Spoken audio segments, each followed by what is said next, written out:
So as I said, coming from Greenville, North Carolina, member of Black Alliance for Peace, Mapinduzi, great grassroots activist, Dedan Waciuri. Welcome to the Remix Morning Show. Thank you for joining us.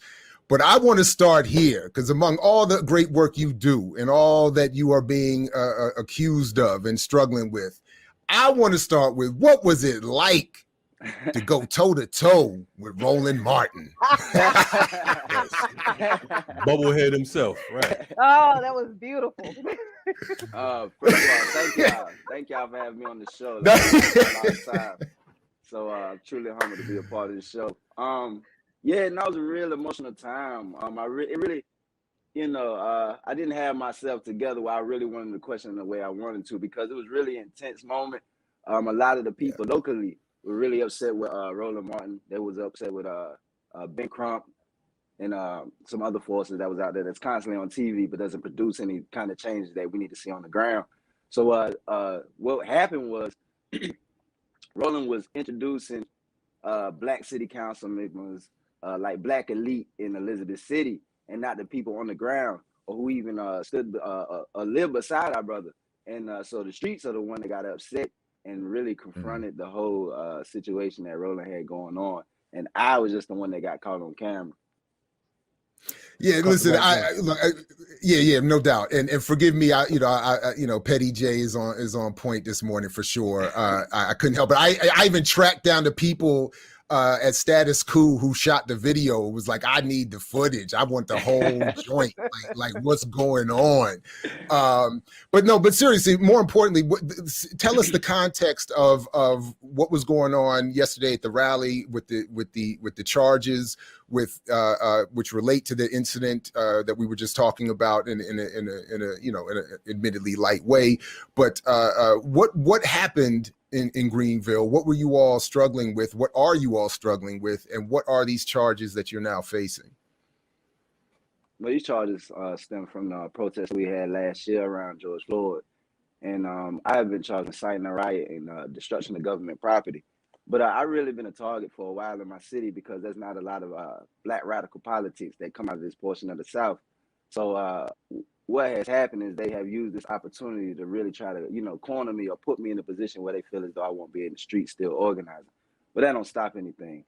But in Greenville, like anywhere else in this country, right, we deal with a overwhelming police force in black and brown communities that are overtly violent to our people. They throw flashbangs on children. They have no-knock warrants that produce in old ladies being woke up at gunpoint. So these are the stories that come from the communities of Greenville that we speak about. Mapinduzi speaks about. We held a campaign around the 1033 program that they claim they disbanded from. But so these type of conversations that we try to create in our community is something that is not liked in our area.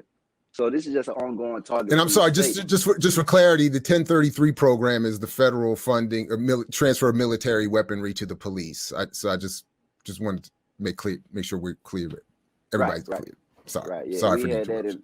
No, you're fine. We had that in Little Greenville, North Carolina. They said they disbanded. They said the only weaponry that they got from it was a ceremonial rifles that only shot blanks. That was their excuse. Right. But they did disband from it. But those weapons are still on the streets because they also have other ways through, seize assets and things like that, or then return back to the police force. So, our city council is very entrenched with the police. They give them $500,000 annually. They give them all type of weaponry and things like that, and to sign off all these type of things. So those are the things that we organize around to really try to create some kind of questions and also power in our community. So a lot of the things that we talk about leads to the targeting of Mapinduzi. So then, Dedan, when the uprisings after the murder of George Floyd happened, I mean, there was already like a target. You all were already under a lot of scrutiny. So what happened around like you particularly being targeted? And I know that the case, if people don't know, it's been continued again to January.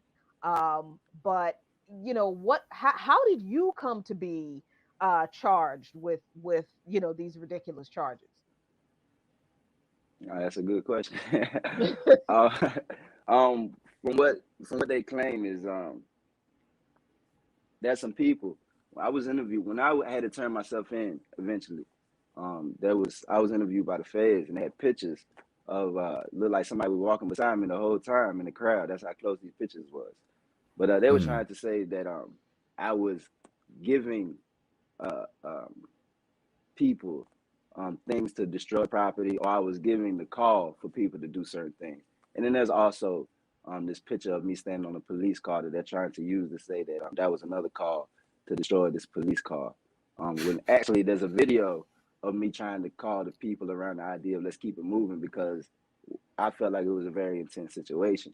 But really the politics behind this police car that they say I damaged belongs to a black officer in our community that Mapinduzi organized around the question of, these neo-colonialist pigs in our neighborhood, And so he has been somebody that has been, a shucking and jiving black cop to now getting a side out from certain community members. So he has something out, from Mapinduzi himself. Hey, well, as someone who has been labeled a riot started by the state, I am happy to have you in our company. You know what I'm saying? I haven't been to Greenville, North Carolina, but I've organized in Greenville, South Carolina. Shout out to Afia Wanganza. I saw she was at the rally yesterday. But I see it's a lot of it's like a mirror. You know what I mean? Because the same things that you're talking about that's going on in Greenville, North Carolina, things that have gone on in Greenville, South Carolina. You know what I'm saying? And for folks who don't know Greenville, this is actually where y'all homie Jesse Jackson comes up out of as well. You know what I'm saying? But my question for you, one of the things that I appreciate is the fact that you're on the ground and you're organizing in the hood. You know what I'm saying? How difficult has it been in organizing and maintaining the support of the community when it comes to these particular charges that you're facing? Well, organizing in the South is like organizing anywhere else, I think, It's always, the pros and cons to it. But for me, I think what's a little bit different in my area is that I come from these, from these neighborhoods. I come from these streets. People already have an idea who I am. They grew up with me. People see me make this transition to this figure that I am right now. So I have a lot of support in the community where I'm from. A lot of the people rally behind the ideas of change that Mapinduzi wants to produce in this area. So I think the only difficulty is organizing against, the black buffer class in this area, because a lot of, the so-called black elites in this area are the ones that try to create a line that goes against, the politics of Mapinduzi, the ones that say that, we don't need a radical approach. We need a economic approach. I even been told that from a brother that compassionate capitalism is the way. So these are the lines that are constantly being thrown around in our community that Mapinduzi tries to organize around. But as far as support around my case and around what's going on, the community has shown is backing 100%. Yeah. One thing, compassionate capitalism is like, what is that, like sedating slavery, or I mean, what is It's wild. Yeah, I hear some crazy stuff in the South. You hear it all in the South. Yeah. Only and I thing, was man. going to ask you real quick. I'm sorry to jump. Just for the folks who don't know you, can you give us a little bit about your background and how you got politicized to be the person that you are right now? Yeah. Right on. So I really shout out my mother a lot. She's the one that really instilled it in me early. And she's been a part of the organization ever since I've been, since I've been born. So early on, I was, and still am, I'm a member of the Black Workers for Justice. I know people like Saladin Muhammad, John Moo, Dillahunt, and so many other great comrades that come out of that organization. So young on, I was really raised up around these politics. And so, as I just grew older, I just, advanced in them and, listening to certain podcasts like Black Power Media, and really just, took it upon myself to just engulf myself in any kind of text and theory I can that wants to advance our people, and that's what I did. So, you know, really just joining the organization, being a part of the organization, really, you know, got me to this level that I am right now. I was a part of Black Workers with Justice, which is in Raleigh in the Triangle area, Rocky Mount. I was a part of what is called the Coalition Against Racism in Greenville, under a person named Don Cavallini, my mother, Jim Grant, who just passed away. And then in last year, we organized Mapinduzi because we understood that we wanted to have a different level of politics when it came to colonized people in our area. You know, there was no all-Black radical organization in Greenville, and we felt the need that, you know, if there is none, then we need to build one. That way these type of politics can be around in this city. Yeah, I would only say one thing I would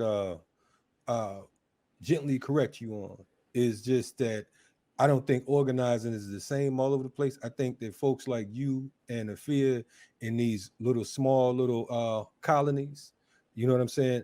That's where the real organizing work take place. Because it's easy when you have a whole bunch of different folks of like minds, but when you have to develop and create a situation that doesn't exist, that's the difficult thing. I've been on the ground with Afia in Greenville, and she, for one, was definitely a one woman band. I'm talking about just, you know, just out there, you know what I'm saying? And because of the fact that folks have to realize that in many of these places in the South in particular, and not just the South, the North as well, they are so well conditioned and the machine is so well oiled and has been beaten and they've been broken, so much so that you look like you are insane for even making an effort to stand up and speak. I remember speaking in Greenville, South Carolina, at the Malcolm X event, and I was on my fuck the police hard. I got off the mic and it was like sexual chocolate. Folks looking at me like I was insane because it's like 7 pigs, like right, you know what I'm saying, within a few feet away from me. And they're looking like, you know, like this dude now lost his mind. But it was successful because of the fact that 2 of my closest comrades I met that day there.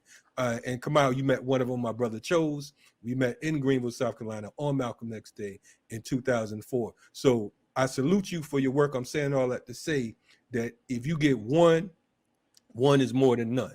You know what I mean? So that slow pace, that slow race, you know what I'm saying? I salute that. So I just wanted to, like I said, just lightweight on some OG shit. Just say, nah, it ain't the No, same. I appreciate that. Yeah. And you swimming in rough waters with the shark, and be careful out there.